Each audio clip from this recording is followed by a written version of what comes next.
Bonsoir à tous. Alors, est-ce qu'on peut commencer?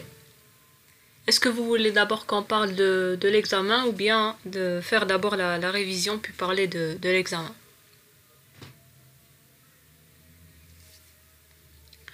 Alors, l'examen, vous avez une durée d'1 h 10 minutes, donc je vais vous ajouter 10 minutes à la fin. Il y a 5 pages au niveau de l'examen, vous devez répondre sur 5 pages. Vous avez des questions concernant l'adressage et des questions un peu théoriques. Vous avez une topologie, un sous-adressage, affecter des adresses à des interfaces, à des terminaux, etc. Et puis vous avez des questions un peu théoriques.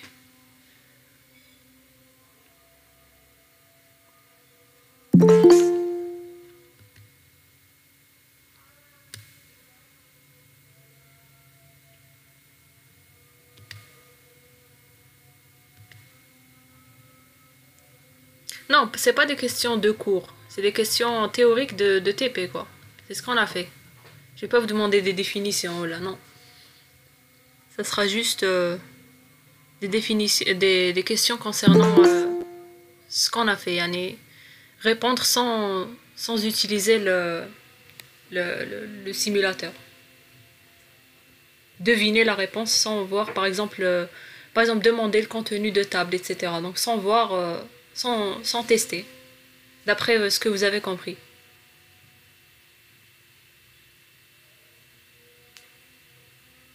Alors, l'examen il est un peu lent au niveau des réponses, c'est-à-dire que ça prend un peu de temps, mais si vous vous exercez bien à la maison, vous répondrez de manière très rapide. Donc la clé pour pouvoir bien travailler, c'est juste être rapide, mais sinon tout est facile. Et tout ce qu'on il y a pas une question qu'on n'a pas traitée. Tout a été fait. Il suffit juste d'être un peu rapide pour pouvoir finir le sujet en 70 minutes. Mais sinon, il y a tous les TP qui sont présents au niveau de l'examen. Donc il y aura tout.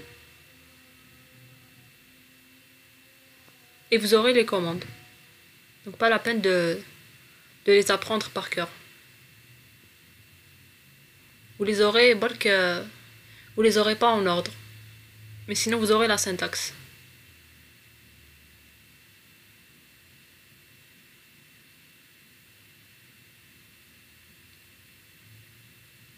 Alors est-ce que vous avez d'autres questions concernant l'examen?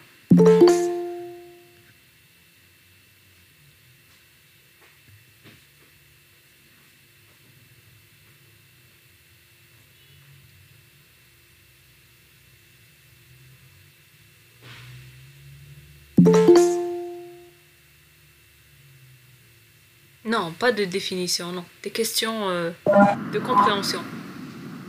Bonjour. Bonjour. Vous pouvez répéter ce qui a été dit au début.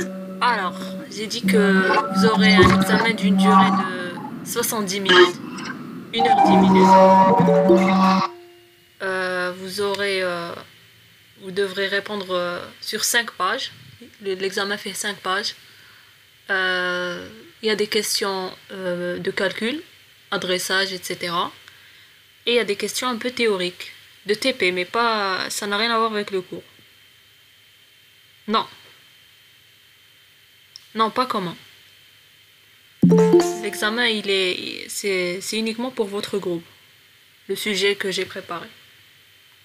Il n'est pas aussi en commun avec les autres groupes que j'ai en A4 par exemple. Le vôtre, il est très différent.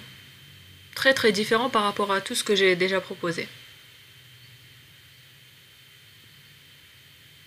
Donc vous avez, je pense, 16 questions, si je me rappelle bien, 16 questions.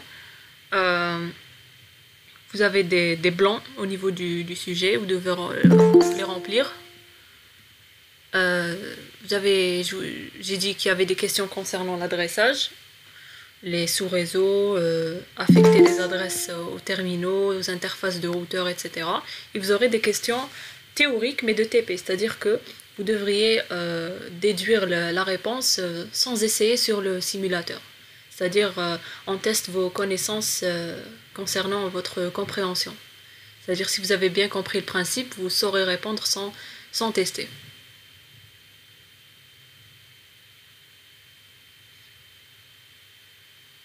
Je ne sais pas maintenant s'il faut des calculatrices ou pas. Je vais voir demain comment vont se comporter les étudiants, mais sinon, possible que je vous accorde l'utilisation des calculatrices.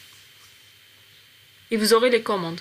Les commandes, elles sont disponibles. Sauf qu'elles ne sont pas en ordre et vous n'avez pas le niveau dans lequel on exécute la commande. C'est-à-dire, par exemple, pour attribuer une adresse IP à une interface, normalement, c'est IP adresse, adresse IP masque, et au niveau du mode config if. Donc, vous n'aurez pas le mode. Vous aurez juste la syntaxe de la commande. Et ce qui est demandé au niveau de l'examen, c'est d'écrire la commande en entier. C'est-à-dire, il faut même spécifier le nom du routeur, le niveau, puis la commande. Le niveau, c'est à vous de le déduire. Mais vous aurez la syntaxe.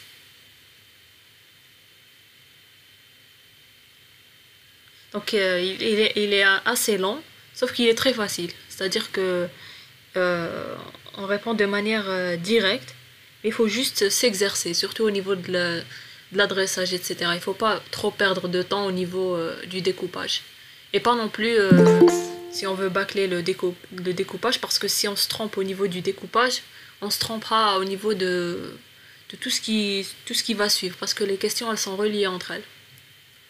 Bon, pour ceux qui se trompent aussi, ils ne vont pas avoir un 0. C'est-à-dire que si on se trompe au niveau de l'adressage, on aura, si on suit la même méthode, etc. Donc, je ne donnerai pas 0 pour les questions qui suivent, même si vous vous trompez au niveau du sous-adressage. C'est-à-dire plus lent ou moins lent. Il y a de tout, il n'y a pas que le dernier TP, il y a du 1 jusqu'au 7.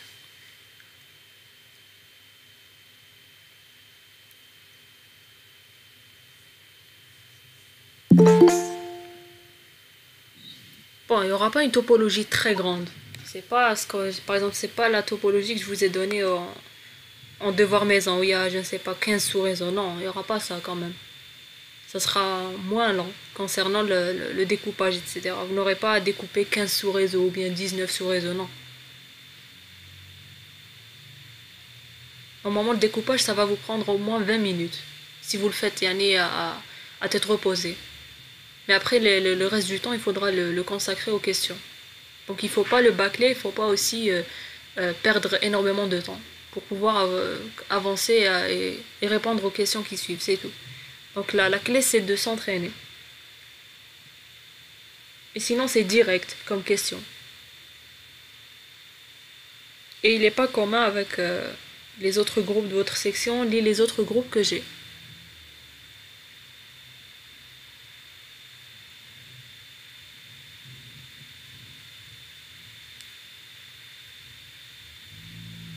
Donc il faut écrire les commandes de manière correcte. Il faut découper aussi au niveau de la topologie les sous-réseaux de manière correcte. C'est-à-dire intégrer les interfaces des routeurs. Et il faudrait même, concernant les questions de compréhension, il faut répondre d'une manière très brève. C'est-à-dire qu'il ne faut pas trop détailler. Répondre en une ou deux phrases suffit. Mentionner uniquement les mots-clés suffit aussi. Pas la peine de répondre par des paragraphes au niveau des questions de compréhension. Est-ce que vous avez d'autres questions concernant l'examen ?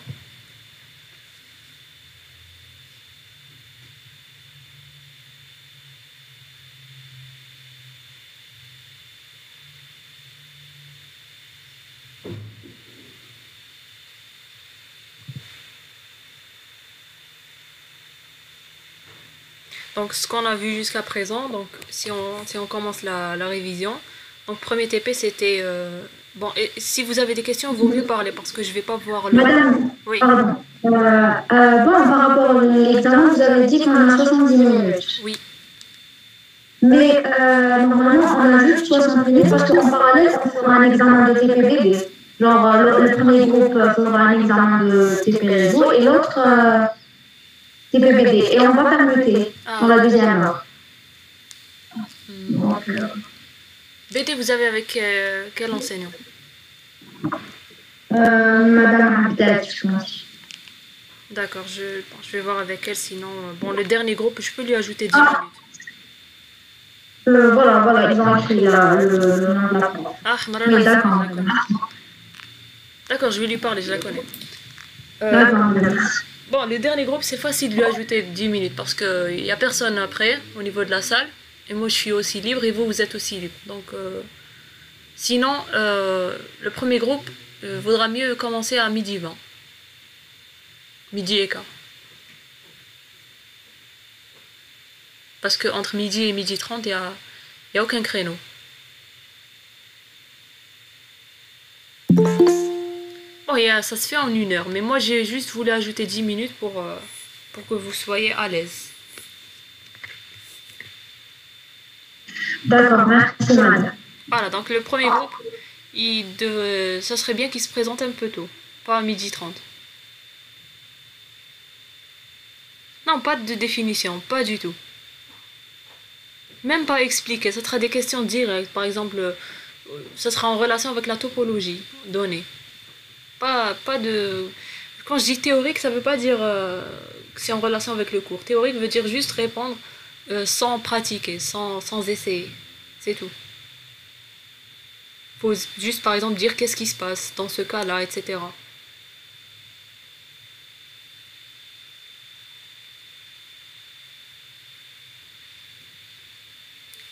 Alors, donc ce qu'on a fait, en gros, on a fait un premier TP sur la présentation du simulateur. Donc le simulateur qu'on a utilisé, c'est Packet Tracer. Ça nous permet de représenter des réseaux de manière logique et pouvoir les configurer de la même manière qu'on peut le faire au niveau physique. Donc si vous avez des questions, vaut mieux parler parce que je consulte pas trop le chat en expliquant, en faisant la révision. Ok.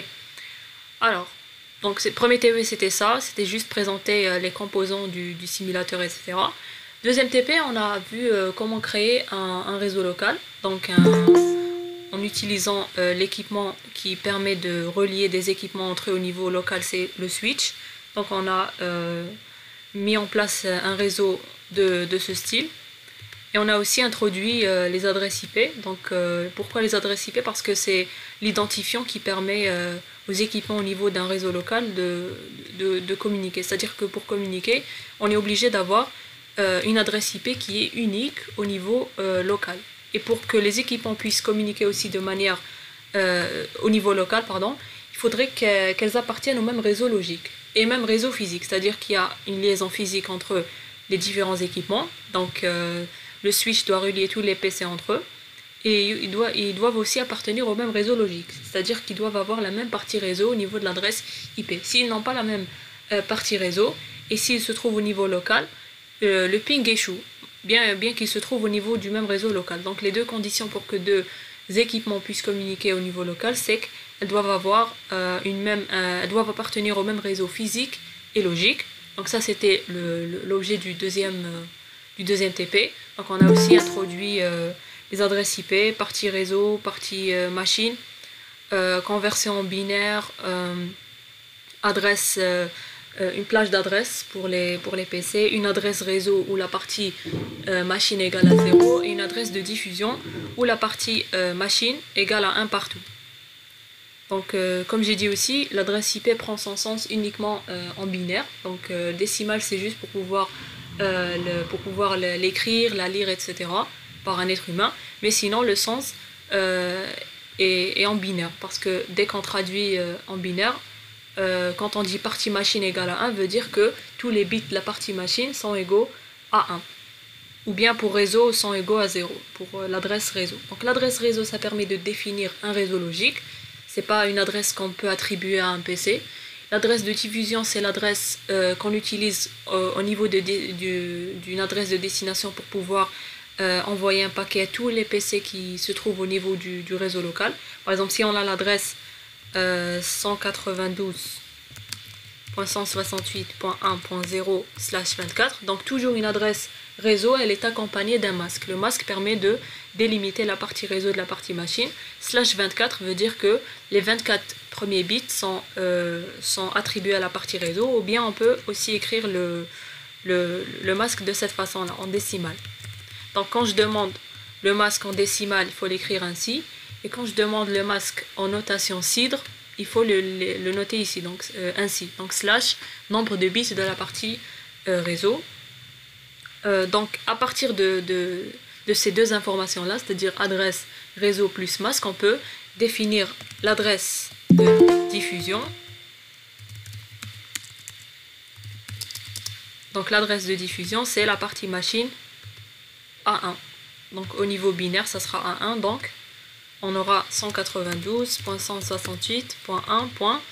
Donc partie machine, elle est sur 8 bits. 32 moins 24 bits, ça donne 8 bits.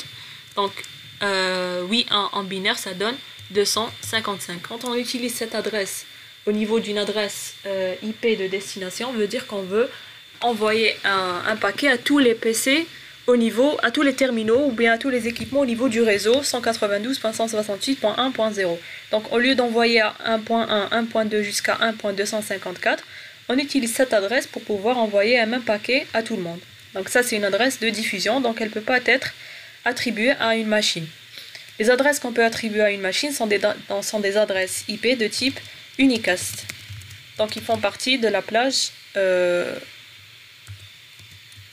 1.1 jusqu'à 1.254. Donc ces adresses-là, donc les 254 adresses présentes au niveau de la plage, sont des adresses qu'on peut attribuer à des machines ou bien à des interfaces de routeurs.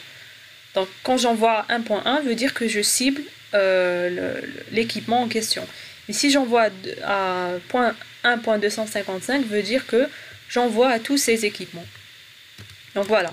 Donc soit on accompagne une adresse IP unicast à un masque pour pouvoir déduire toutes les autres caractéristiques, adresse de diffusion, plage, etc. Sinon, on accompagne une adresse réseau d'un masque. Et le masque, soit en notation cidre, soit en décimale. Donc ça, c'était l'objet du second TP. Au niveau du troisième TP, on a introduit la notion de sous-adressage.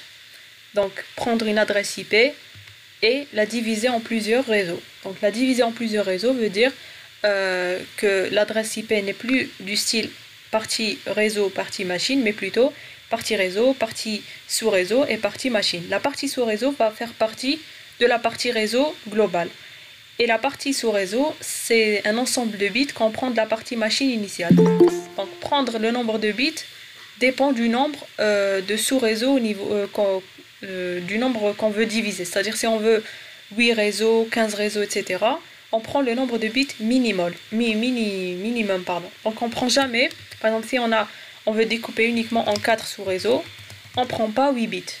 C'est vrai que c'est correct, mais la règle dit qu'il faut prendre le minimum de bits au niveau de la partie identifiant sous-réseau. Donc retenez ça, donc quand vous allez découper à l'examen, il faudra d'abord avoir le nombre de sous-réseaux au niveau de la topologie, il faudra d'abord le déduire, et après avoir déduit ce nombre, vous pourrez savoir quel est le nombre de bits de sous-réseau à utiliser pour pouvoir adresser toute la topologie. Donc chaque sous-réseau, il aura un identifiant sous-réseau unique, donc le premier ça sera 0, 1, 10, 11, etc. Donc au final, les adresses IP de sous-réseau, elles auront une partie réseau et une partie machine. La partie réseau, ça sera la partie réseau de l'adresse mère plus la partie identifiant sous-réseau. Et donc le masque, il va augmenter. Donc ça sera la partie réseau, /24, plus le nombre de bits qu'on a attribué au niveau de l'identifiant sous-réseau. Donc ça, c'était l'objet du troisième TP. Ce qu'on a aussi ajouté, c'est l'interconnexion de réseaux. C'est-à-dire que si on a un réseau local et on a un autre réseau local, il faudra les interconnecter via un routeur. Donc le routeur, il permet de relier des réseaux entre eux, tandis qu'un switch, il permet de relier des équipements au niveau local entre eux. On a aussi parlé des câblages.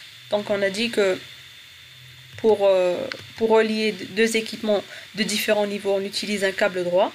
Différents niveaux veut dire selon le modèle OSI. Donc le switch appartient au niveau 2, le routeur appartient au niveau 3, le PC appartient au niveau 7, etc. Donc les équipements qui sont de différents niveaux, on les câble entre via un câble droit, câble paire torsadé droit. Donc c'est une liaison qui utilise la technologie Ethernet.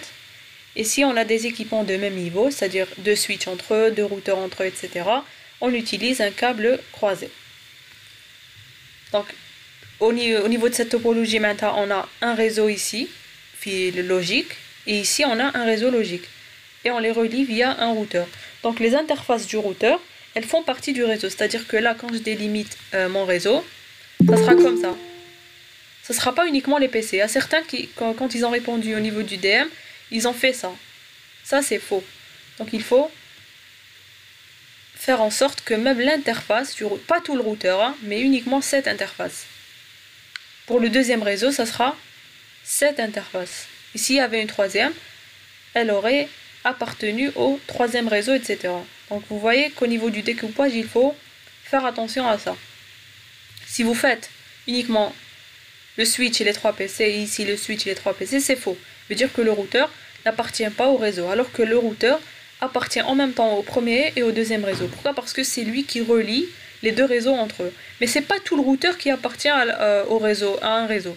C'est uniquement l'interface en question. Et ici aussi l'interface en question. Donc pour que ici on a appris à configurer un routeur. Donc le PC, puisqu'il est de niveau 7, donc on peut saisir son adresse directement au niveau graphique. Donc on n'a pas besoin de saisir si on veut des commandes.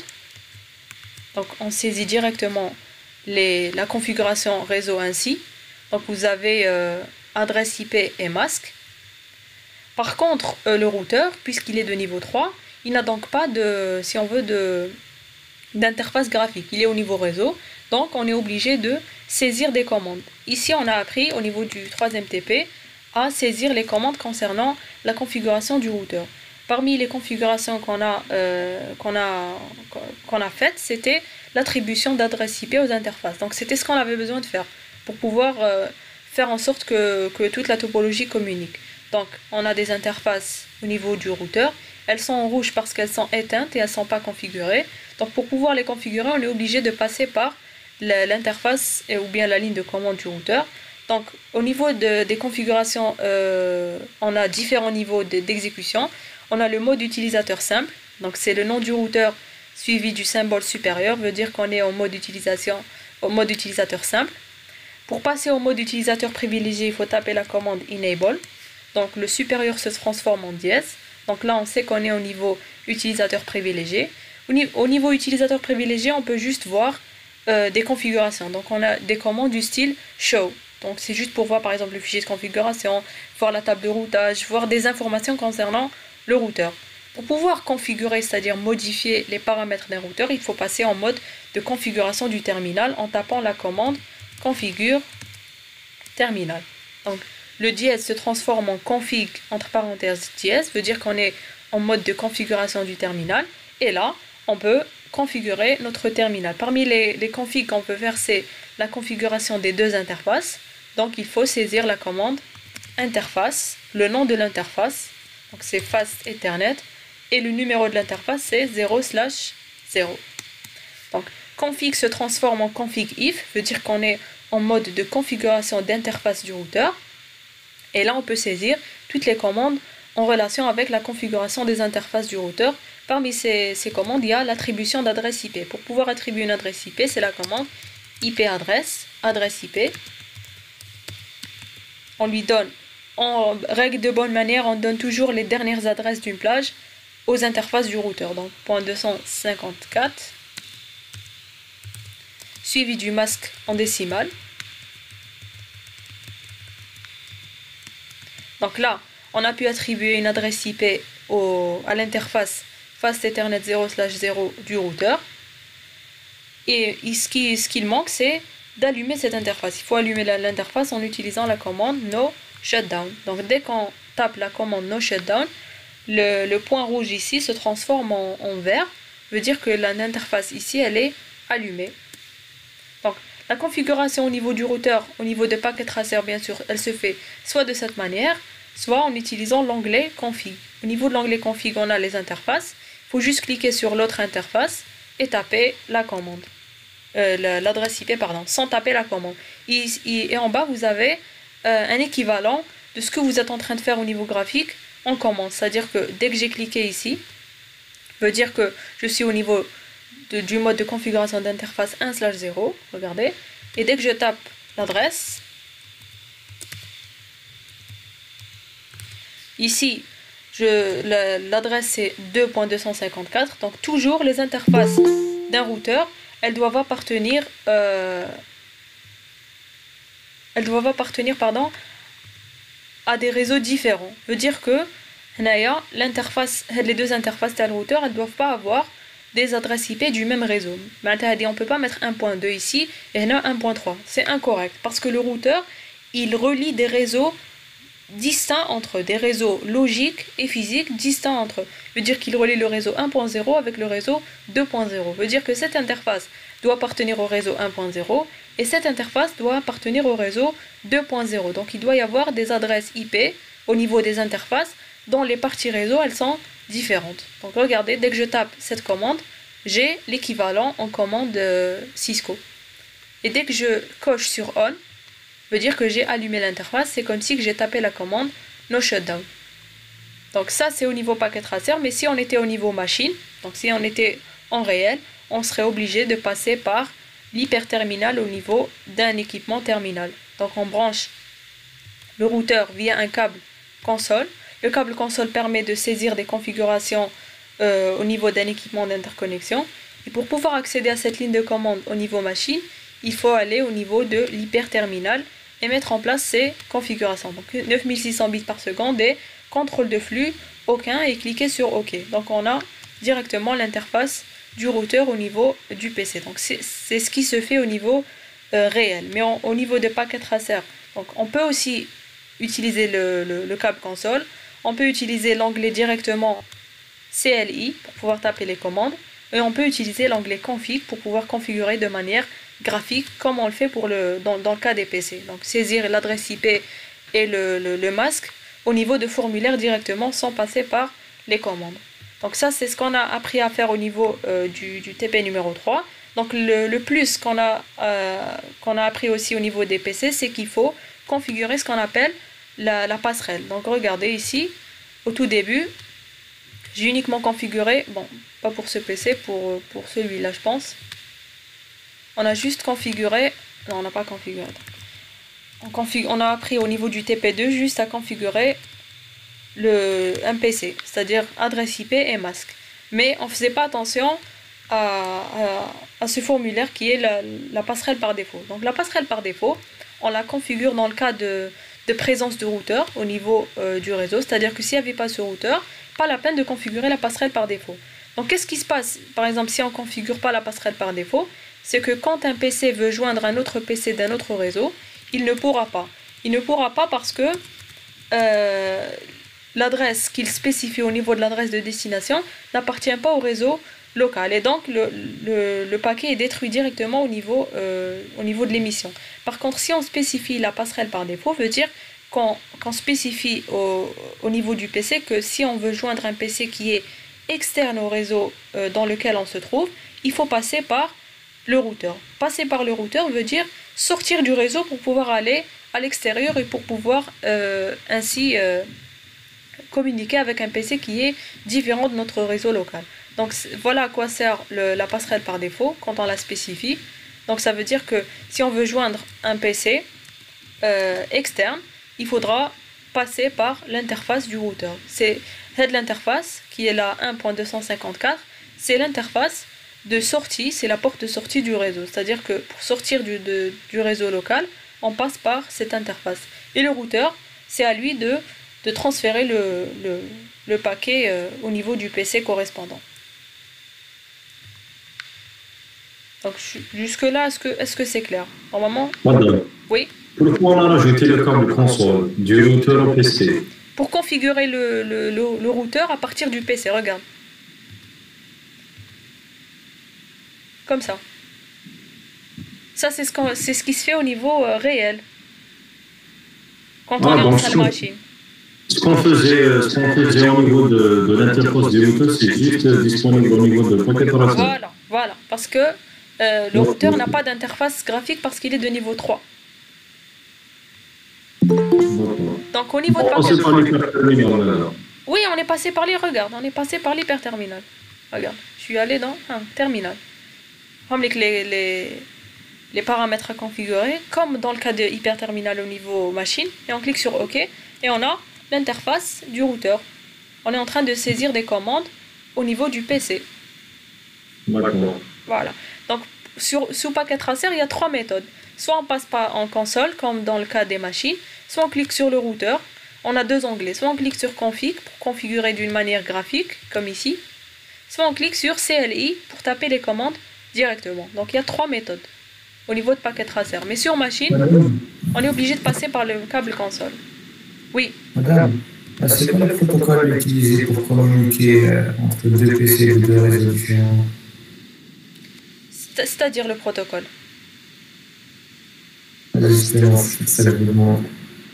Comment se fait la communication entre 2 PC qui sont de 2 réseaux différents? Ouais. Bon, les protocoles, c'est TCP/IP. Hein. On est en train d'utiliser un adressage IP. On est en train d'encapsuler dans des paquets IP, des trames Ethernet, etc. Donc, si on veut, c'est le modèle TCP/IP qu'on est en train d'utiliser. IPv4, c'est un protocole? Oui, IPv4, on est en train d'utiliser IPv4, évidemment, regarde. On est en train d'utiliser IP. En bas, il y a IPv6. On aurait pu attribuer au PC une adresse IPv6, mais ça ne fait pas l'objet de notre TP. Une adresse IPv6, elle ressemble à ça. Elle est sur 128 bits et elle est en hexadécimal. Une adresse IPv4, elle est sur 32 bits et en binaire. D'accord, merci. Donc IPv6, c'est juste une amélioration de IPv4. Ça veut dire que on a créé IPv6 juste parce que IPv4 ne suffisait plus, c'est tout. Pour pouvoir avoir plus d'adresses. Donc, via IPv4, on a 2 à la puissance 32 possibilités. Via IPv6, on a 2 à la puissance 128 possibilités. Et c'est le même principe. Il y a le principe de masque, etc., de passerelle par défaut. Donc, c'est le même principe, sauf que la syntaxe de l'adresse, elle change. Mais IPv4, IPv6, oui, ce sont des protocoles au niveau du modèle TCP/IP de niveau 3. Donc si on utilise IPv6, on est obligé d'utiliser ICMPv6, TCPv6, UDPv6, etc. Donc il faut avoir toute la pile protocolaire en version 6. Maintenant, on va utiliser uniquement la pile au niveau version 4. Alors, qu'est-ce que je disais? Alors, pour pouvoir communiquer entre 2 PC qui sont de différents réseaux, on est obligé de passer par la passerelle. C'est pour ça qu'on spécifie Default Gateway, on spécifie l'adresse IP du routeur qui est l'interface de sortie. Et au niveau de ces PC, on va spécifier cette adresse-là, donc 2.254. Si on ne spécifie pas ces 2 adresses au niveau des passerelles, les PC ne pourront communiquer uniquement au niveau local. Ils ne pourront pas communiquer avec des PC qui sont derrière le routeur. Donc voilà à quoi sert la passerelle par défaut. Donc ça, c'est ce qu'on a vu au niveau du TP numéro 3. Maintenant, le TP numéro 4, on a vu les adresses MAC et la table MAC. C'est-à-dire que maintenant, on s'intéresse à comment est-ce que le switch fait parvenir les trames au niveau des interfaces. On sait que le switch, il est de niveau 2, donc il ne connaît que ce qui est adresse MAC. Une adresse MAC, on a dit que c'est une adresse physique de taille 48 bits. Donc c'est une adresse c'est proprement dit, c'est l'identifiant de la carte réseau. C'est une adresse qui ne change pas aussi, elle est physique, contrairement à l'adresse IP qui change. Elle est unique à un instant delta t, c'est-à-dire qu'elle change si on se connecte ou bien on se reconnecte une seconde fois. Une adresse IP, elle peut être attribuée à un instant delta t à un équipement, un instant delta 2 t à un autre équipement. Mais par contre, l'adresse MAC, elle change jamais. Donc elle est unique au monde. Donc le switch, on veut savoir comment est-ce que quand il reçoit, par exemple, PC0 veut communiquer avec PC1, il reçoit la trame de PC0, comment est-ce qu'il peut savoir que PC1 se trouve au niveau de ce port? Donc pour le savoir, il gère ce qu'on appelle une table MAC. Donc la table MAC, c'est la correspondance entre adresse MAC et numéro de port. Donc pour pouvoir déjà visualiser le contenu de la table MAC, il faut taper la commande show MAC address table. Regardez. Donc ne faites pas attention à ces deux colonnes, mais faites attention uniquement à la colonne MAC address et port. Donc l'adresse MAC qui est spécifiée ici, elle est reliée au switch au niveau du port, du quatrième port face Ethernet. Cette adresse MAC, elle est reliée au niveau du premier port, etc. Donc, vous voyez qu'est-ce qu'il fait quand il reçoit une trame. Donc PC0 veut communiquer avec PC1. Donc au niveau Ethernet du PC0, quand il va envoyer, il va spécifier au niveau de la trame l'adresse MAC source, qui est celle de PC0, et l'adresse MAC de destination, qui est celle de PC1. Donc quand le switch va recevoir cette trame, il va vérifier l'adresse MAC de destination. Donc il va la prendre et il va la vérifier au niveau de sa table MAC si elle existe. S'il y a une ligne qui correspond à l'adresse MAC qui est présente au niveau de l'adresse MAC de destination, s'il la trouve, il va voir quel est le port de sortie. C'est via cette table qu'il peut acheminer les trames. Donc s'il ne connaît pas l'équipement, qu'est-ce qu'il fait? Donc, déjà on va adresser toute la topologie pour pouvoir voir en mode simulation. Donc là on a, c'est bon. Donc on va basculer en mode simulation et on va voir. Par exemple, PC0, il veut communiquer avec PC1. Bon, là il y a ARP, ne faites pas attention. C'est l'objet du 5e TP. Là, quand PC0 il a l'adresse MAC, il va envoyer le paquet ICMP. Regardez. Le paquet ICMP, quand il arrive au switch, donc au niveau 2, qu'est-ce qu'on spécifie? On spécifie l'adresse MAC source et l'adresse MAC de destination. L'adresse MAC source, c'est celle de PC0 et l'adresse MAC de destination, c'est celle de PC1. Et c'est via ces deux informations, c'est cette information-là, pardon, que le switch pourra acheminer le paquet au bon port. Regardez, il va directement l'envoyer au port numéro celui-là. Donc c'est je pense le 0/2. Regardez, quand il ne connaît pas, qu'est-ce qu'il fait quand il ne connaît pas? Là, il est dans le cas où il ne trouve pas une ligne correspondante à l'adresse MAC de destination. Qu'est-ce qu'il fait? Il fait une diffusion. Il diffuse à tous les ports. Donc, il n'a pas diffusé à ce port parce qu'il n'est pas allumé, c'est tout. Donc, il n'y a pas eu de réponse. Et normalement, il était censé diffuser au niveau de ce port, mais juste, le port, il n'avait pas le temps de s'allumer correctement. Donc, on va essayer d'accélérer. Il faut passer directement au mode real time, accélérer et revenir. On va réessayer le ping. Regardez. Donc là, il l'a su, c'est bon. Parce que des fois, comment il le sait? Via le protocole ARP. Quand on fait avec la diffusion ARP, en même temps, on récupère l'adresse MAC, en même temps, on remplit sa table MAC. Mais supposons maintenant, bon, on a fait la communication entre PC0 et PC1, donc il n'y a plus de problème de ARP. Maintenant, on va effacer le contenu de la table MAC. Clear MAC, address table. Et on va essayer maintenant, on va retester le ping.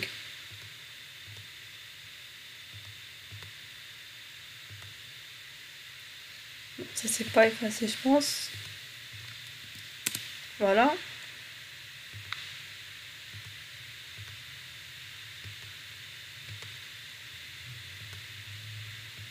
Regardez, quand il sait que sa table MAC elle était vide, donc il n'avait pas de ligne correspondant à l'adresse MAC de destination, qu'est-ce qu'il fait? Il fait une diffusion sur tous les ports, sauf le port émetteur, regardez. Il a fait une diffusion sur tous les ports, sauf, il a diffusé à l'interface du routeur, au PC2 et au PC1, sauf au PC0, d'où il a reçu la trame. C'est-à-dire que la trame qu'il a reçue, il l'a dupliquée au niveau de tous ses ports. Et ces deux équipements ne vont pas répondre parce qu'ils ne sont pas les destinataires en question, parce que c'est PC0 qui veut communiquer avec PC1 uniquement. Donc ça sera uniquement PC1 qui va répondre. Et donc à travers cette première communication, le switch a pu détecter qu'au niveau de ce port est relié à un équipement qui a une adresse MAC spécifique. Donc il l'a noté l'adresse MAC de PC1 suivi du numéro de port auquel le PC1 est connecté. Et ainsi de suite. Donc à chaque fois qu'il y aura une communication au niveau du réseau, donc PC0 va communiquer avec PC2, ça sera la même chose. Jusqu'à ce qu'il remplisse toute sa table MAC. Et la prochaine fois, dès qu'il recevra une trame, il pourra la joindre au niveau du réseau de manière facile. Donc sans avoir à faire les diffusions. La diffusion, il la fait uniquement quand il ne connaît pas l'équipement en question. Mais s'il connaît, si tous les pings ont été effectués, donc il va envoyer uniquement le paquet au port dans lequel le PC, avec lequel PC0 par exemple veut communiquer, il va envoyer uniquement le paquet vers ce port-là et pas vers les autres ports. Donc voilà comment le switch parvient à acheminer les paquets au niveau du réseau.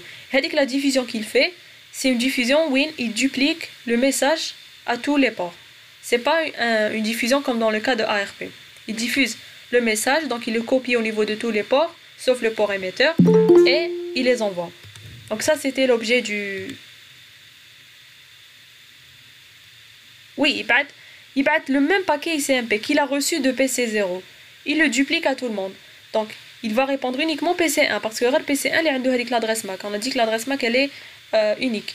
Les autres ne vont pas répondre, et dès que PC1 va répondre, il va savoir que l'adresse MAC de destination elle était présente au niveau du paquet ICMP, elle est réellement reliée au switch via le port. Donc il va ajouter une ligne au niveau de sa table. C'est comme ça qu'il se comporte le switch. Ça c'est à la première installation. C'est-à-dire quand on l'installe pour la première fois, il y a ce comportement. Ou là, quand on supprime le contenu de sa table MAC. Donc quand on saisit la commande clear MAC address table, ça veut dire que on vide toute sa table MAC, maintenant il sera obligé de faire ces diffusions-là. Donc voilà l'objet du 4e TP. Au niveau du 5e TP, on s'est intéressé au protocole ARP. Donc ARP c'est quoi? C'est un protocole de niveau 2 ou bien de niveau 3. Donc tout dépend la référence que vous suivez. Donc certains disent qu'il est de niveau 2, certains disent qu'il est de niveau 3. On peut dire qu'il est de niveau 2,5, c'est-à-dire qu'il est entre le niveau 2 et le niveau 3 parce que il manipule tout ce qui est adresse IP et adresse MAC. Le protocole ARP, il sert à quoi? Il sert à récupérer une adresse MAC d'une adresse IP donnée.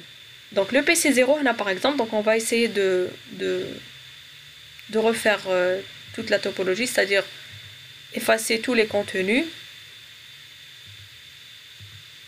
Voilà. Pourquoi? Parce que les pings, etc., les tables ARP, elles se sont remplies. Donc PC0, on va basculer en mode simulation. PC0, il veut communiquer par exemple avec PC2. Regardez ce qui se passe. Il forme un paquet ICMP qu'il va envoyer à PC2 et il forme en même temps une requête ARP. On va consulter le contenu du paquet ICMP en question. Regardez, il a rempli le niveau 3, c'est-à-dire qu'il a saisi l'adresse IP source, adresse IP destination, mais au niveau 2, il n'a pas pu saisir l'adresse MAC de destination. Donc, puisqu'il n'arrive pas à saisir l'adresse MAC de destination, veut dire qu'il n'est pas en mesure de former une trame qu'il pourra envoyer au niveau... C'est qui Hada Azerty? Vous avez des noms un peu bizarres. Alors, Mada Switch.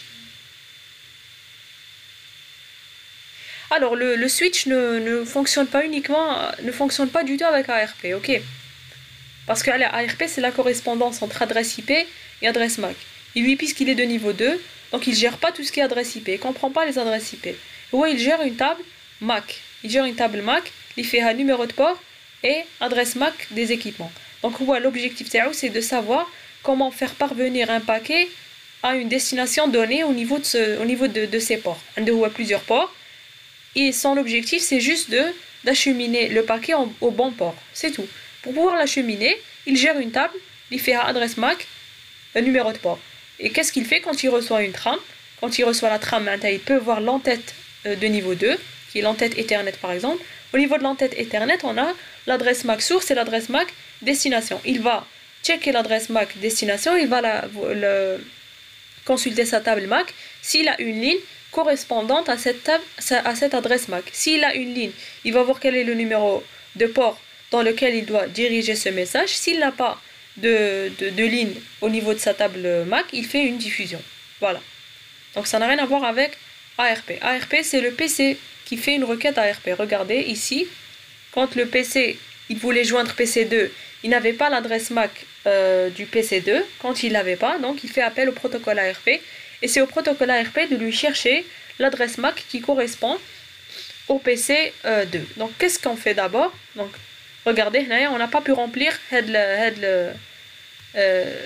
cette en-tête-là. Donc si on ne peut pas remplir cette en-tête-là, veut dire qu'on ne peut pas formuler une trame et l'envoyer au niveau du réseau. Donc on commence d'abord par la requête ARP.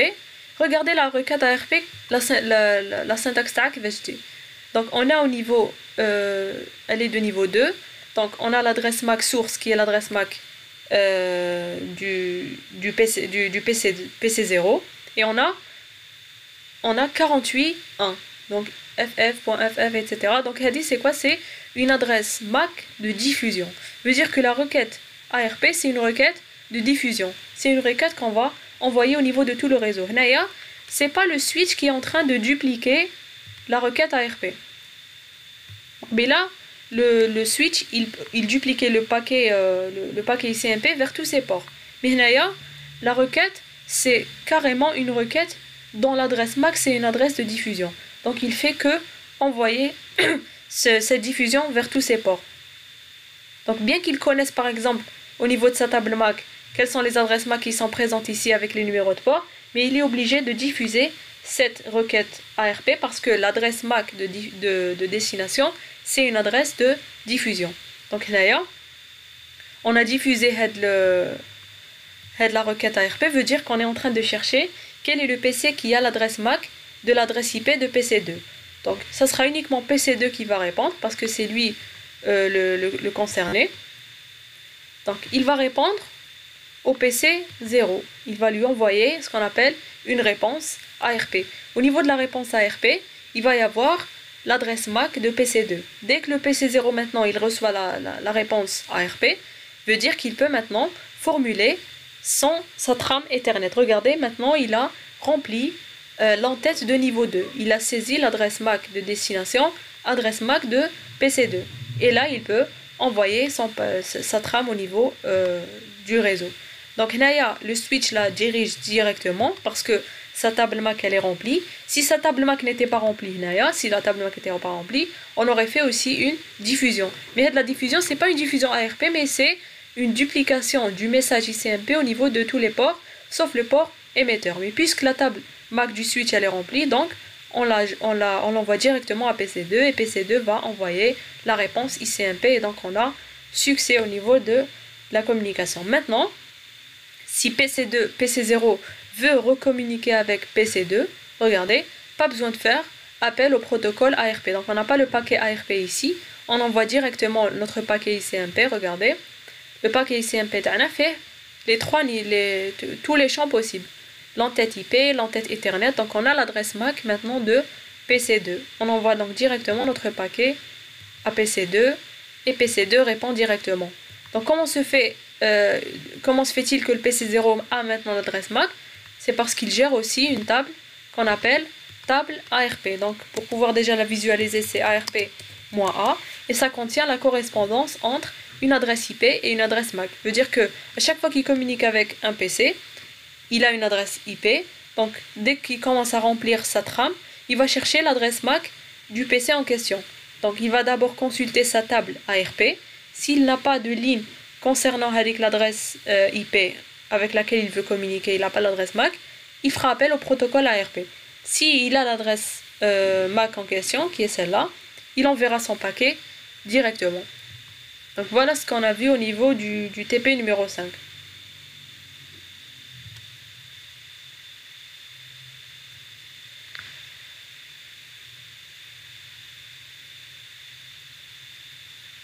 J'ai pas compris votre question. Hein.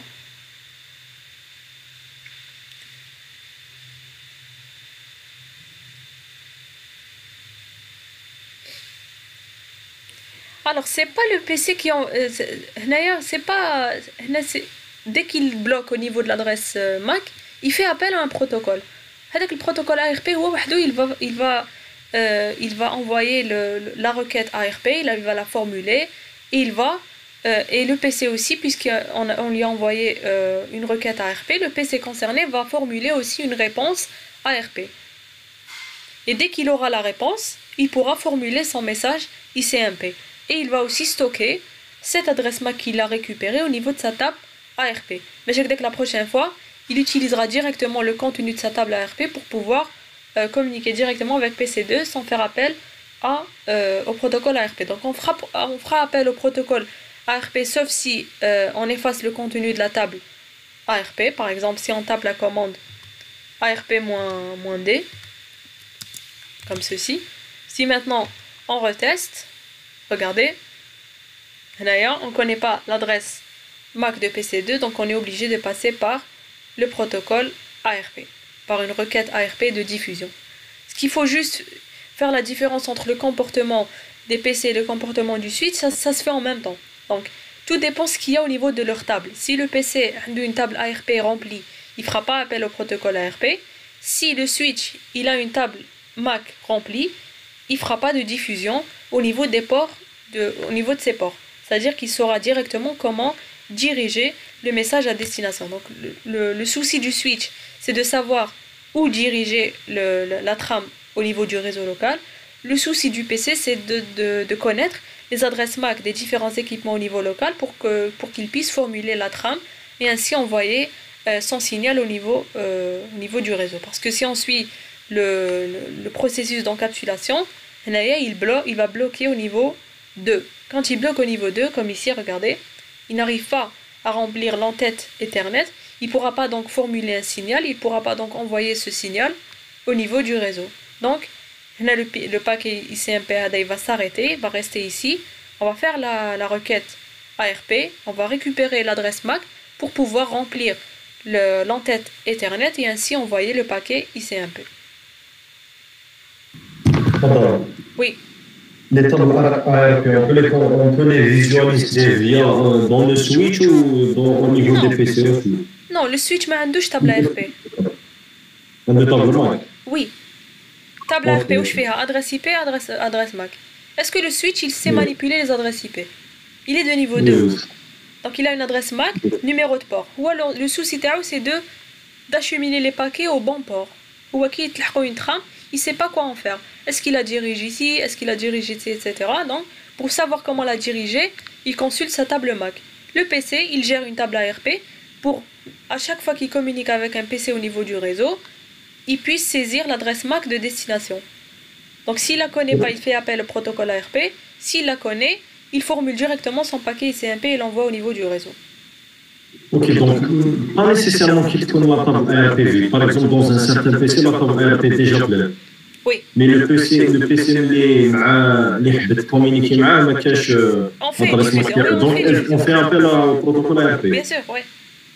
Par exemple, l'idée de le PC carrément si on le change. Le contenu de la table ARP est un peu faux quand même. Oui. Voilà, donc on va... On fait appel au ARP aussi. Oui. Ok, merci. Les tables ARP et MAC, au bout d'un certain temps, si on ne communique pas, elles s'effacent. 3 minutes, 4 minutes, si on ne communique pas du tout, elles s'effacent. Elles s'effacent parce que déjà elles sont remplies de manière dynamique et elles s'effacent dans le cas où le réseau il change. Donc c'est bien, le fait qu'elles s'effacent c'est bien parce que si par exemple on supprime ce PC, toutes les lignes correspondantes par exemple au niveau du switch, adresse MAC de PC2, numéro de port ici, elle n'aura plus de sens. Donc c'est bien le fait que les tables se suppriment au bout d'un certain temps de non-communication.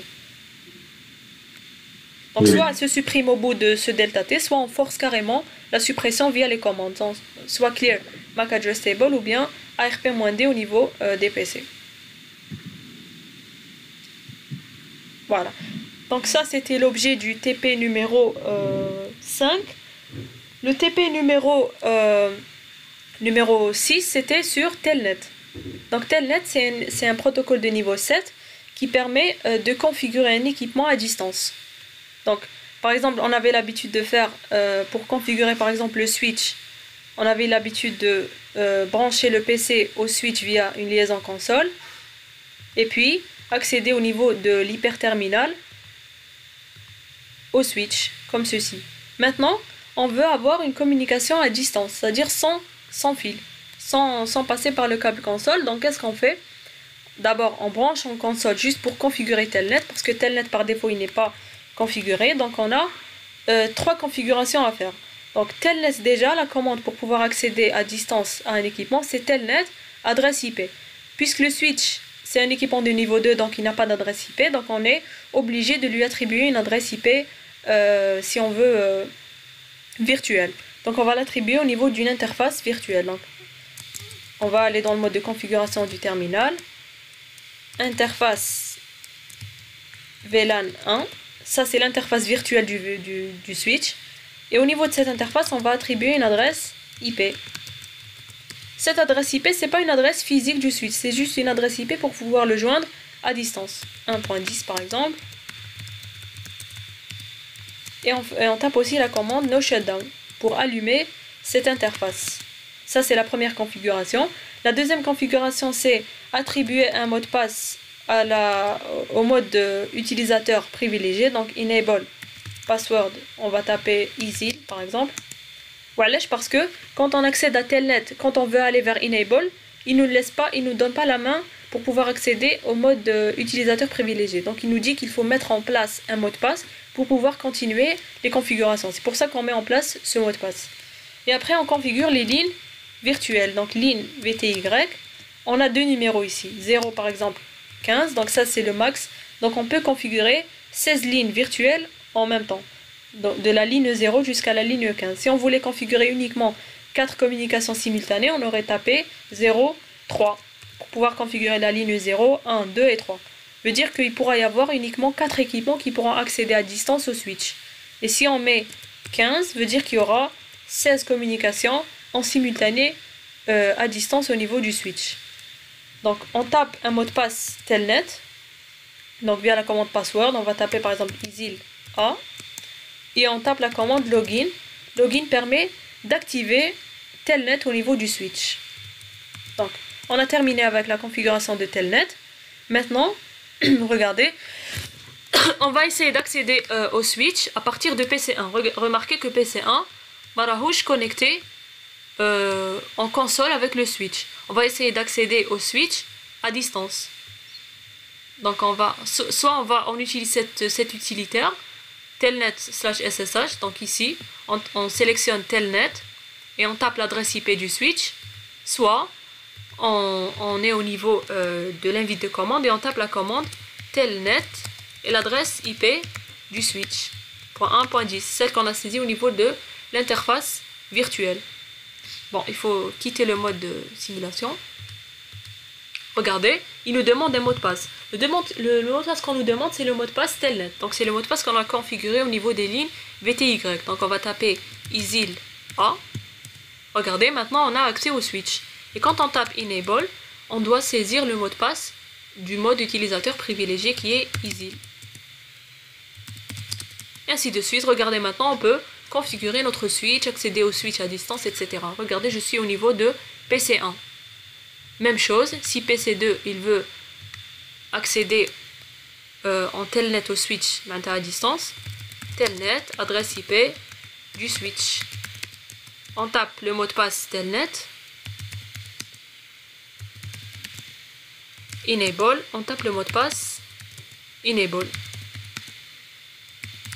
etc. On peut configurer, regardez les lignes VTY ici, regardez, je peux saisir toutes les commandes que je veux. Je peux afficher le fichier de configuration. Je suis, regardez, au niveau du PC2 qui n'est pas lié en console avec le switch et je peux accéder au switch à distance sans passer par hyperterminal. Donc voilà l'objectif, si on veut, du protocole Telnet. C'est un accès à un équipement d'interconnexion à distance. Donc ça c'est pour le switch. Pour le routeur c'est la même chose. Donc c'est les mêmes commandes, donc enable password pour le mode utilisateur privilégié, les configurations des lignes VTY. Juste on ne fait pas la commande concernant les interfaces. Puisque le routeur a déjà des interfaces, donc on a la Fast Ethernet 0/0 et Fast Ethernet 0/1, donc elles sont déjà configurées, donc pas la peine de configurer une adresse IP au niveau du routeur. Donc pour pouvoir accéder en Telnet au routeur, donc soit on tape l'adresse IP de cette interface, soit on tape l'adresse IP de cette interface. Donc les deux marchent. Parce qu'il en a plusieurs. S'il avait 3 interfaces, on aurait pu accéder en telnet au routeur via ces 3 interfaces. Donc voilà l'objet du TP numéro 6. Et le TP numéro 7, c'était le routage. Donc c'était ce qu'on a fait au niveau du devoir maison par exemple. Donc le routage, on le configure dans le cas de réseaux qui sont distants. Ça veut dire qu'ils sont séparés par plus d'un routeur. Comme ici, les réseaux ici, ils sont voisins. Parce qu'ils sont, mais il y a uniquement un seul routeur. Quand il y a plus d'un seul routeur, là, on parle de réseaux qui sont distants. Pour le DM, vous avez très bien répondu. Donc tout le monde a répondu correctement. Donc il n'y a pas de problème. Il y a juste un petit problème au niveau... je vais ouvrir le... Bon, oui. Au niveau de l'examen, c'est 15 sous-réseaux, c'est beaucoup quand même. On a comme 15. Voilà. Non, ça sera pas comme ça quand même. Non. Là, non. Non, ça sera... Il fait la topologie d'accord, il y a 3 routeurs. Ok. Voilà. Alors, il y a certains bugs qui se sont trompés au niveau de la délimitation des sous-réseaux au niveau de la topologie. Donc quand on délimite, les routeurs ont les délimiteurs des sous-réseaux. Le switch, non. Donc quand on délimite, le routeur doit appartenir, l'interface du routeur, pardon, doit appartenir au sous-réseau. Donc il faut faire ça. Il y a certains qui intègrent uniquement le switch. La deuxième interface, elle appartient au premier sous-réseau par exemple. Comme ça. Après, au niveau de ce réseau-là, c'est cette interface qui va appartenir. Donc quand je vous demande de délimiter, vous délimitez ainsi. C'est pas tout le routeur, mais uniquement cette interface. Là par exemple,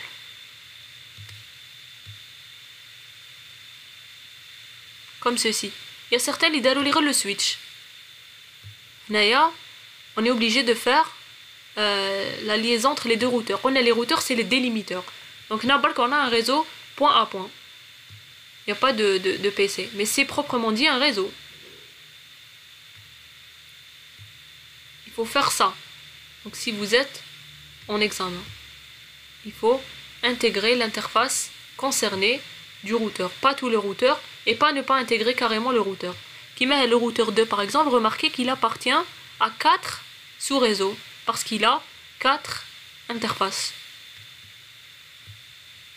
Donc c'était juste ça, la petite erreur que vous avez faite au niveau du DM pour certains. Donc il y a certains qui ont bien répondu. Mais sinon, au niveau du routage, vous avez tous fait correct.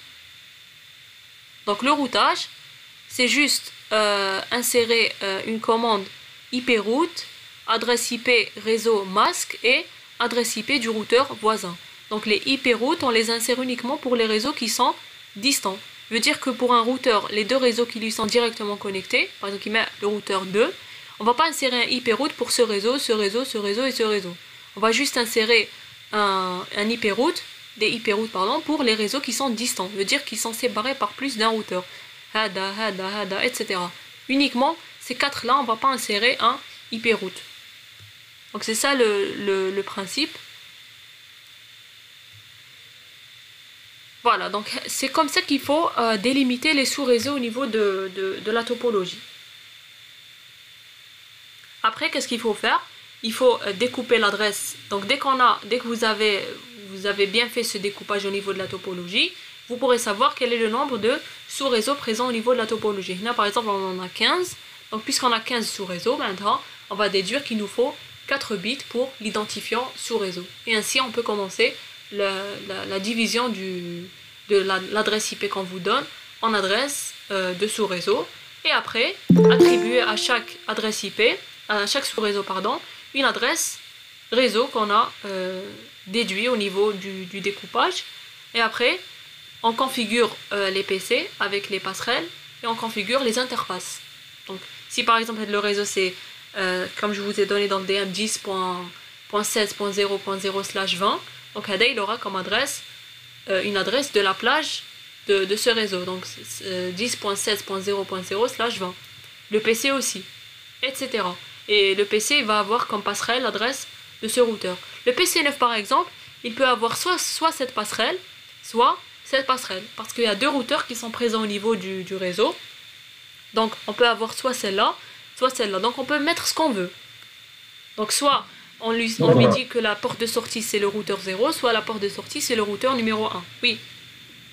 Quand justement on a le choix sur les passerelles, ça ne va pas poser problème au niveau du ping. Non. Si on configure le routage, bien sûr. Oui, bien sûr. Oui, ça pose pas. Oui, ça par exemple. Si tu mets la passerelle Hadi et PC9 veut communiquer avec PC0. Donc, si tu lui mets cette passerelle, il est obligé de passer par routeur 0 et puis aller à PC0. Si tu lui mets cette passerelle, qu'est-ce qu'il va faire? Il va sortir via R1 et via R1 on va consulter la table de routage. Comment aller au réseau de PC0. Donc, il va revenir comme ça. Donc, le paquet, il va faire ça. Mais si on met cette passerelle routeur 0, il va faire directement ça. C'est tout. Okay. Voilà, donc spécifier la passerelle, le vous spécifiez une porte de sortie, que ce soit celle-là, même si on a 4 des fois ou la 3. C'est pas un problème. C'est après au routeur de consulter leur table de routage et acheminer le paquet au niveau de l'interface correspondante. C'est-à-dire que pour aller au réseau HADA, au niveau de la table de routage, je lui dis de passer par cette adresse. Donc, le paquet ici, qui était la porte de sortie, il reviendra ici. Et il ira au PC 0. Mais si il est directement ici, donc quand il consulte sa table de routage, il verra que ce réseau, c'est un réseau connected. Donc, il va directement le router vers l'interface propre au réseau avec lequel PC9 veut communiquer. Quand il reçoit un ping de PC9 vers PC0, donc quand on envoie le paquet ICMP, on spécifie juste l'adresse IP de PC0 et à lui de déduire dans quel réseau se situe PC0. À partir de son adresse IP, il va déduire l'adresse IP réseau via le masque et après, quand il va déduire l'adresse réseau, il va consulter sa table de routage, quel est le chemin à prendre pour aller vers ce réseau. Si c'est un réseau connected, il le fait sortir directement vers une interface. Si c'est un réseau obtenu via un routage statique, il va l'envoyer vers l'interface du routeur voisin. Tout dépend de ce qu'on a configuré au niveau des IP routes. Et ainsi de suite, chaque routeur envoie le paquet à un autre routeur jusqu'à ce que le PC reçoive le paquet en question. Donc voilà en gros si on veut tout ce qu'on a fait au niveau du TP. On a juste vu aussi les interfaces série. Les interfaces série, donc deux routeurs, on peut les connecter soit par des liaisons croisées, comme ici, parce qu'ils sont de même niveau, soit par des liaisons série. En optant pour une liaison série, maintenant on opte pour une autre technologie réseau, qui n'est pas la technologie Ethernet, mais la technologie HDLC. On va essayer de voir, par exemple, quand on fait un ping d'un PC vers... Bon, il n'a pas été configuré, je vais ouvrir le corriger.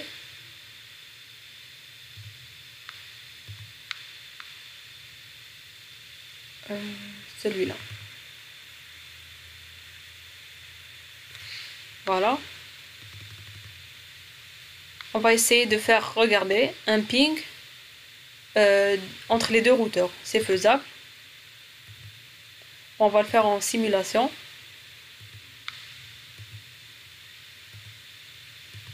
Regardez Naya.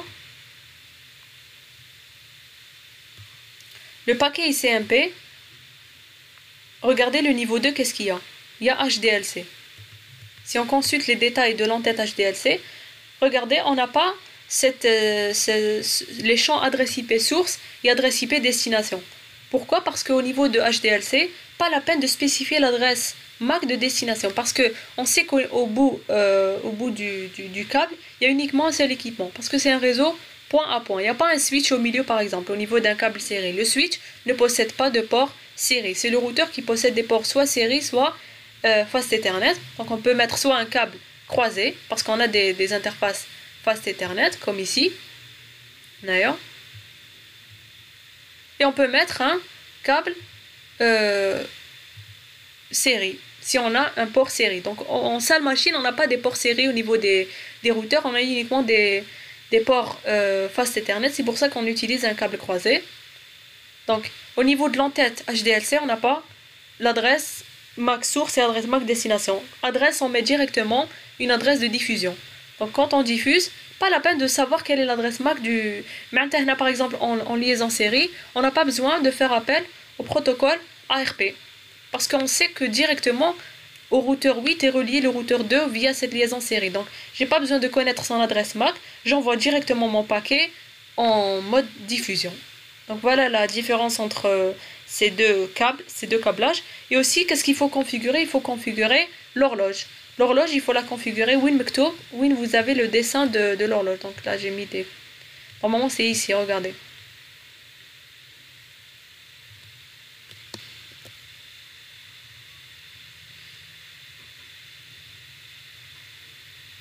Bon, j'ai désactivé l'affichage des interfaces. Mais sinon, il vous aura affiché ici une horloge. Et au niveau de l'horloge, Win, il vous affiche l'horloge. Il faudra taper la commande, comme ici d'ailleurs. Donc là c'est en mode graphique comme on l'a limité, mais ici sinon il faut taper la commande clock rate et taper le débit qu'on veut saisir. Donc par exemple au niveau de l'examen, je peux vous donner un débit précis. Je vous dis de configurer l'interface 2/0 avec ce débit. Il faut juste entrer dans le mode de configuration de l'interface en question et taper la commande clock rate. Regardez, si je la change par exemple. Ah non, c'est pas celle-là, c'est l'autre. Donc c'est ici.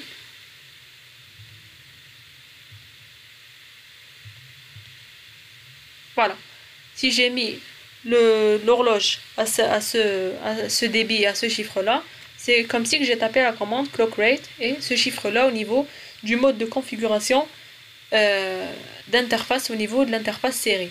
Donc l'horloge, elle se configure uniquement au niveau d'une seule interface. Et moi, au niveau de la topologie, je vais vous spécifier où est-ce qu'elle est présente. Donc, est-ce que vous la configurez par exemple ici ou bien ici? Je vous mettrai le symbole de l'horloge. Donc voilà ce qu'on a vu au niveau de tout le TP. Est-ce que vous avez des questions?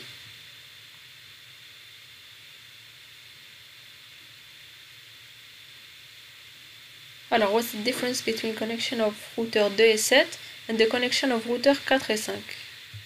Je pense que c'est ce que je viens de dire, non? 2 et 7. Donc c'est série et 4 et 5. C'est croisé. Donc c'est la même chose, donc ça permet de relier deux routeurs entre eux. Donc si on a des interfaces Fast Ethernet, on utilise un câble croisé, comme on a l'habitude de le faire. Donc la technologie qui sera utilisée au niveau des deux réseaux, des deux routeurs, pardon, ça sera Ethernet. Regardez, par exemple ici, si je lance un ping du routeur 4 au routeur 5. Regardez. Regardez. J'ai pas ici pas encore l'entête, il faut faire l'envoi.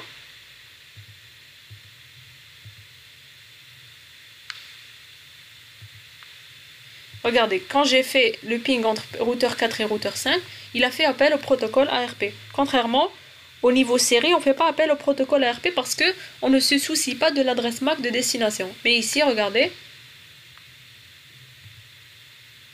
Regardez ce qu'on a. Mais là, on avait un en-tête HDLC. Là, on a un en-tête Ethernet. L'en-tête Ethernet, on a le champ adresse IP destination et adresse IP source. Chose qu'on n'avait pas au niveau de l'en-tête HDLC. On avait directement adresse MAC et on spécifiait une adresse de diffusion. Donc voilà uniquement la différence qui existe.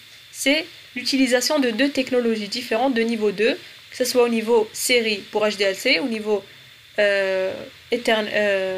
Fast Ethernet, au niveau comme technologie Ethernet. Donc ici c'est des interfaces Fast Ethernet, comme celles qui sont utilisées pour relier un routeur au switch. Sauf ici on utilise un câble droit parce qu'ils sont de différents niveaux. Mais c'est la même technologie qui est utilisée, donc c'est la technologie Ethernet. Si on utilise un câble série, on utilise une technologie PPP de niveau 2. Veut dire qu'on aura un en-tête qui sera différent au niveau 2, contrairement ici. Donc là, on aura un en-tête Ethernet, et là, on aura un en-tête HDLC. C'est tout. Mais dans la pratique, on préfère utiliser l'interface série. Dans la pratique, on préfère le série. Mais il faut aussi avoir des routeurs qui ont des ports série aussi. Donc, Il faut acheter des ports qui ont des interfaces série. And about how to configure them for the HDLC technology, we have to configure the IP route. Oui, on configure de la même manière parce que là, tout ce qui est IP route, etc., c'est au niveau 3. Donc c'est la même chose. Niveau 3, pour que ça soit pour une interface série ou bien une interface Ethernet, c'est la même. Donc on a le paquet IP, il aura la même en-tête, que ce soit au niveau série ou bien au niveau Fast Ethernet. Mais au niveau 2, vu qu'on utilise deux technologies différentes, ça aura un en-tête les deux en-têtes, ils seront différents, c'est tout. Mais IP route, etc., les adresses IP aussi, elles se configurent de la même manière. Donc interface Fast Ethernet, IP adresse.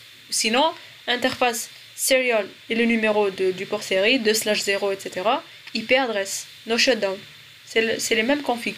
Sauf qu'au niveau série, il y a une commande qu'on ajoute, c'est clock rate, qu'on n'a pas l'habitude d'ajouter au niveau des interfaces Ethernet.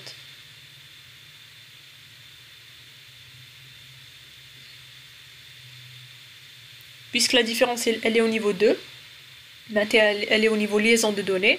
Donc tout ce qui est IP, application, donc tout ce qui est niveau 3, au niveau du modèle OSI, c'est la même chose. Le paquet IP ne change pas.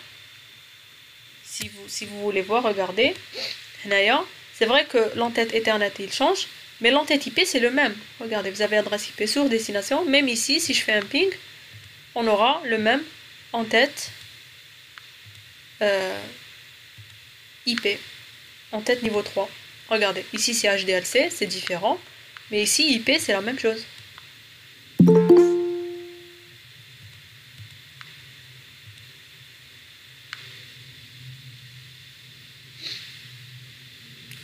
Est-ce que vous avez des questions? Alors, how to configure neighbors connections, c'est-à-dire,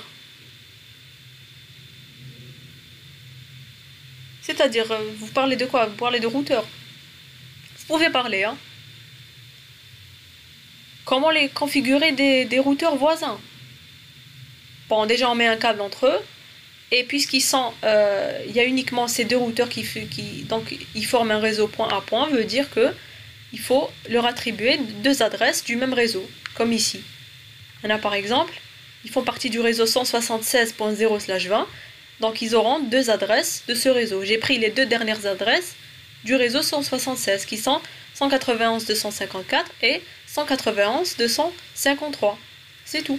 Donc c'est juste un réseau point à point. Il va contenir deux adresses IP. On va prendre de la place uniquement ces deux adresses IP. Il n'y aura pas des PC. Parce que c'est un réseau point à point, fait uniquement Zouch. Mais s'il y avait un switch ou là, comme ici, c'est vrai que les deux routeurs, il y a une liaison entre eux, mais ils passent par un switch. Maintenant, il peut y avoir une panoplie d'équipements terminaux. Mais quand on utilise un câble série, on ne peut pas mettre en place un switch au milieu, ni avoir des équipements aussi au milieu. C'est pour ça que l'adresse MAC, c'est pas un souci pour nous. On sait toujours qu'on est connecté au bout de la connexion avec routeur 2. Routeur 2 est connecté avec routeur 8. Donc il y a uniquement ces deux réseaux qui existent, ces deux équipements qui existent au niveau du réseau.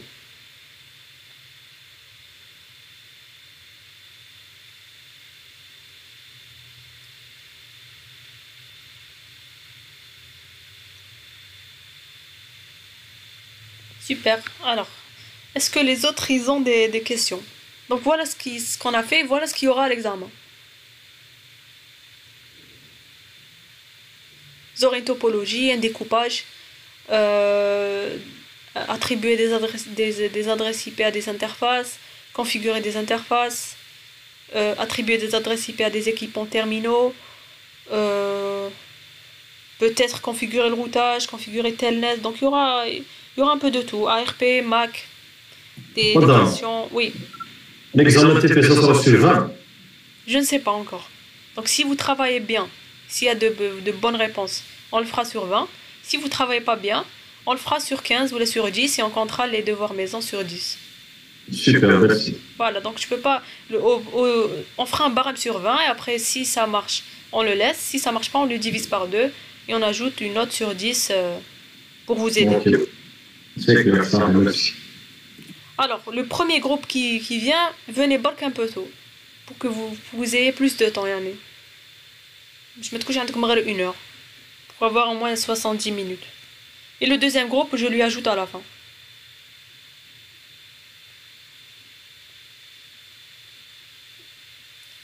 Alors, est-ce que tout est clair?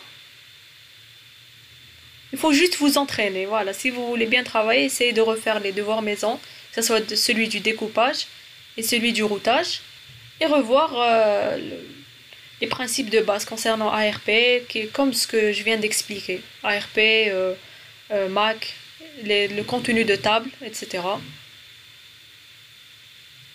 Je les répète. Alors, bon, je vais les répéter ici, pour que tu puisses les voir.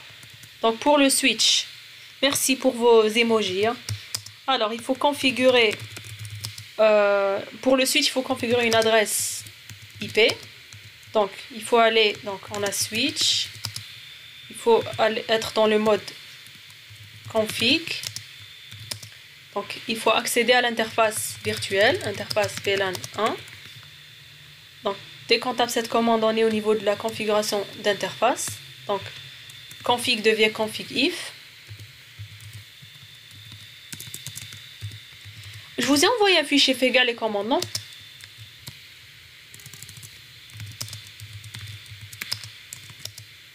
Et là, on tape l'adresse IP, indice par exemple, suivi du masque, comme on a l'habitude de le faire pour une interface d'un routeur.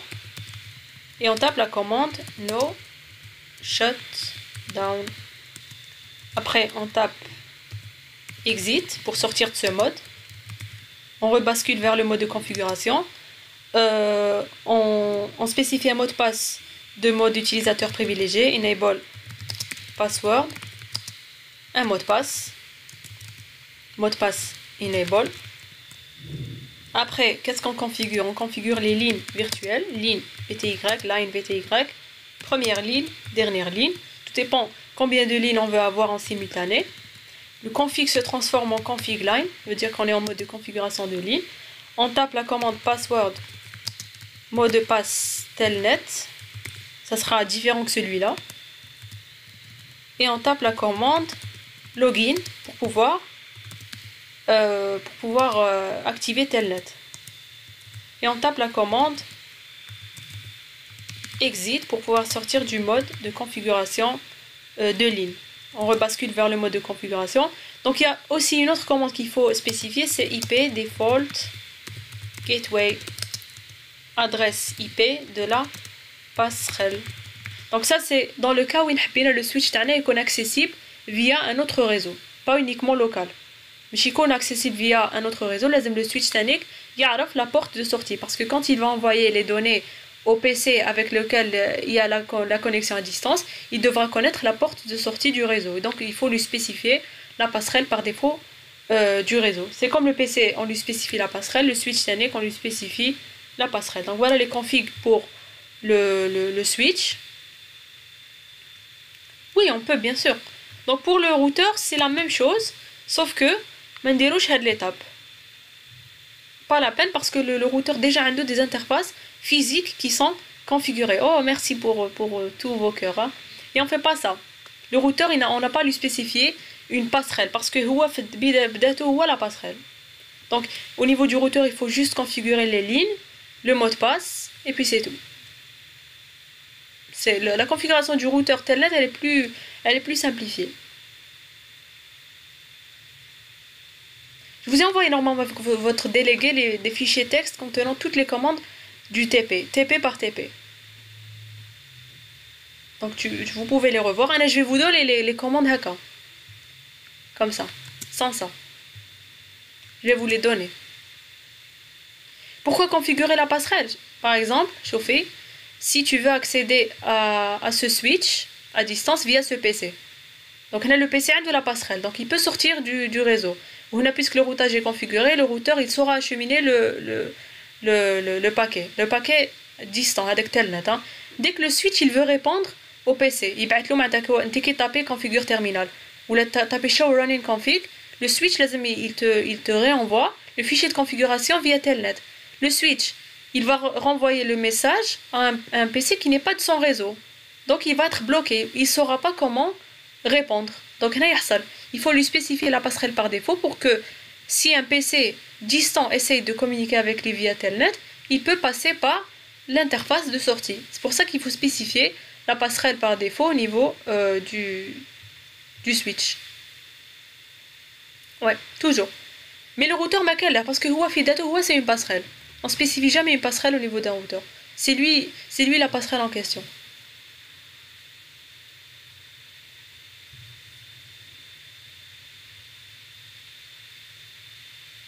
Très bien. Donc, on l'ajoute à la commande. Dans le cas où on vous spécifie par exemple à l'examen que le switch Tana doit être accessible à l'extérieur. Il faut mettre ça. Mais si notre switch il est accessible uniquement d'un point de vue local, le PC est configuré par exemple, ou là d'autres PC qui sont reliés au switch pas la peine de spécifier la IP default gateway.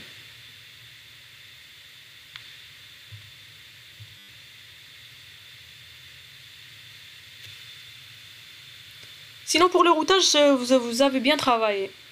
Bien que la topologie elle est complexe, vous avez pu vous retrouver, donc c'est bien. Donc l'examen, ça sera très simple pour vous. Par exemple, vous n'aurez à configurer que 2-3 IP routes maximum. Vous voyez, c'est pas compliqué. C'est de petits réseaux. Alors, il faut juste être rapide. Il y a technique au niveau du sujet, il y a des questions bonus. Les questions bonus, c'est pas obligé d'y répondre, mais si vous y répondez, c'est des points en plus. C'est-à-dire que comme si que le barème il est sur 25. 25 sur 20. C'est-à-dire que idem répondez des questions correctement, les questions obligatoires. Si vous répondez au niveau des questions bonus, vous aurez des points en plus. Si on veut la 5e page, il y a les questions bonus. Maintenant, le sujet en gros fait 4 pages. Sur 20. Uniquement 4. Déjà la première fait la topologie. Donc si on veut, il y a uniquement 4 pages à remplir. C'est pas grand. 3 pages, pardon. 3 pages à remplir.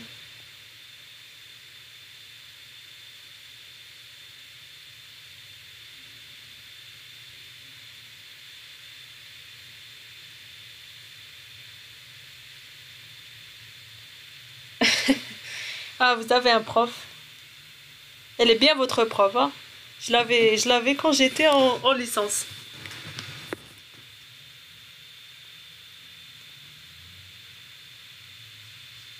Alors, est-ce que vous avez des questions, que ce soit examen, soit... Dialna, ça veut dire groupe Ta comme groupe 1. Vos sujets, je ne connais pas les autres, mais... Enfin, groupe 3. Groupe 3. Oui, je n'ai que le sujet du groupe 3. Non, je n'ai pas le 1 et le 2. Elle les a fait seule. Mais t'as Isil A, G3, il est très différent. Même si, parce que dimanche, il y aura ACAD, le sujet de ACAD C. Donc, ce sera très différent. Hein. Même si vous le voyez, c'est pas... Non, je l'avais en algo, je l'avais pas en réseau.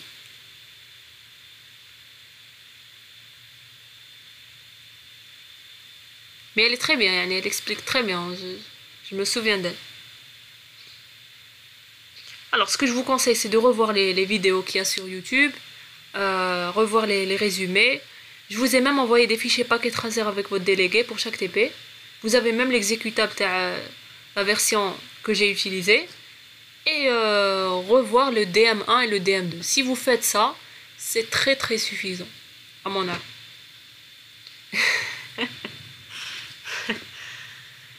Vous êtes drôle, vous, hein? Enfin, je connais pas votre nom. Merci, madame. C'est vous l'assistant. Ouais. On douche, examen, normalement, ouais.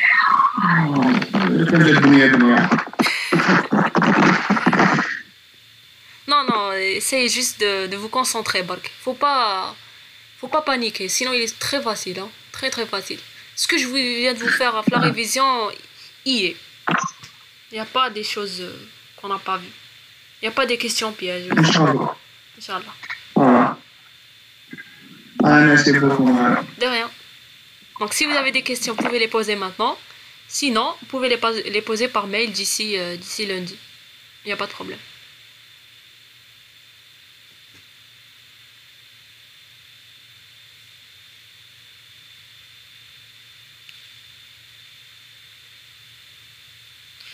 Il n'y a pas de quoi. Très bien. Donc c'est l'objectif. Donc au-delà de l'examen, vous avez en moins un bon bagage en réseau pour les années à venir. Donc même si vous ne faites pas réseau, vous avez un bon bagage quand même. Parce que généralement, ISIL, ils font pas bien réseau. Mais on a essayé de faire comme ACAD. Yani la même difficulté, etc. Madame, Oui. vous ne pouvez pas nous faire une séance de cours là, de TD. زيادة قاعد في الوقت. Mort l'examen.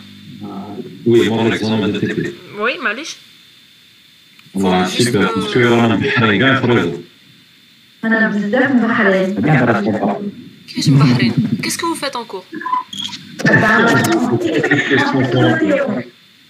Rien. D'accord, il n'y a pas de problème si vous voulez. Il faut juste me... عاطف nous a dit que le module تاع réseau généralement les étudiants يطلعوا في التي بي ما يطلعوش بالاكزامبل. Oui, ça. il était dit. Mais bon, je ne sais pas, mais ça, le TP, il aide. C'est ça, oui. Non, monsieur Ataf, il a une certaine manière d'expliquer, c'est tout. Mais il explique bien quand même. Il a une certaine... c'est très unique comment fait يقرأ réseau. Je ne sais pas. Il est pas organisé, c'est ça le problème. Oui, Bark, mais sinon, il est magnifique quand même. Ou là, je ne sais pas, parce que tellement vous n'avez pas de base que ouais, il est tellement il a des choses que c'est pas évident de... Il se met pas à votre niveau peut-être, c'est tout. Peut-être, voilà aussi. Classe, on va voir si... Bon, quel est ça, on va voir si... selon vous... Des séances en ligne, si vous voulez. Comme vous voulez, madame, si ça vous arrange en ligne, ben... Voilà. Mais sinon, en présentiel, Tanik. Oui, juste le faire une vidéo madame sur le site qui fait là, parce qu'il va prendre mal. Eh, ok. Ouais, ça. Bon, soit on peut la faire en présentiel cette semaine, sinon même pendant les vacances. Même vous posez quel problème. Donc on va un petit peu. Pendant les vacances, Tanik. Voilà, on peut organiser n'importe quel créneau. En fait, il faut juste que vous m'envoyiez Tanik votre programme, hein, parce que je ne sais pas qu'est-ce que vous faites exactement. Oui, d'accord, c'est pas un souci. Ok. Donc lundi, Inch'Allah, on va voir comment faire. D'accord, madame, merci beaucoup. Alors, juste le sujet Takoum, il est très unique. Hein. Retenez bien ce mot. Très unique. Très unique. Même tu fous gars les sujets, mais tu l'as pas. Voilà ce que je peux vous dire. En plus, 25 points, en plus 5 pages. Alors... je sais pas. Il dit madame, c'est qui côté سهل et puis فهمنا التي bien, donc ça peut pas poser problème. سهل, hein? Regardez. Déjà, il est pas... برك ما نجوزوش معايا اسمي مدام, parce que sinon كارثة. Bon, Mzia, il n'y a pas de PC, donc... Oui, madame, c'est ce que ما تحقوش. ساعة تبعثوا لي بروف سيجي لي ميم بعثوا إن شاء الله. Voilà, normalement tu dois 20, hein, comme il vient de le dire votre camarade. Il y a tout. Voilà. Marifa. Bon, le barque, il faut être rapide. Quelqu'un qui est rapide, il peut avoir jusqu'à 20. Et je suis apte à donner 20 pour celui qui fait tout juste. L'année passée, j'ai eu maximum 19. On va voir cette année si quelqu'un peut... Si on répond à tout juste, même les questions bonus. 20, 25 quand même, كيفاش؟ C'est quoi l'examen? قول له إذا يحب. قول له شي عطيتي زيد 50. ماشي كيف، ما يديرهاش. Mais sinon c'est possible quoi, c'est pas limité. Mais la limite c'est 16, vous voyez, donc si vous répondez, vous avez votre note directe. Il faut être rapide, c'est tout. Je vous le dis, je vous le répète, essayez d'être rapide.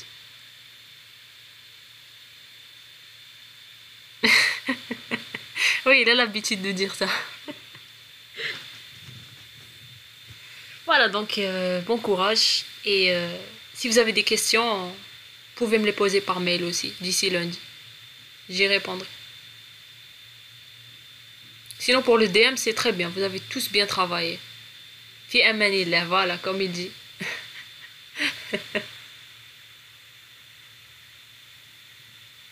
Voilà, donc on va...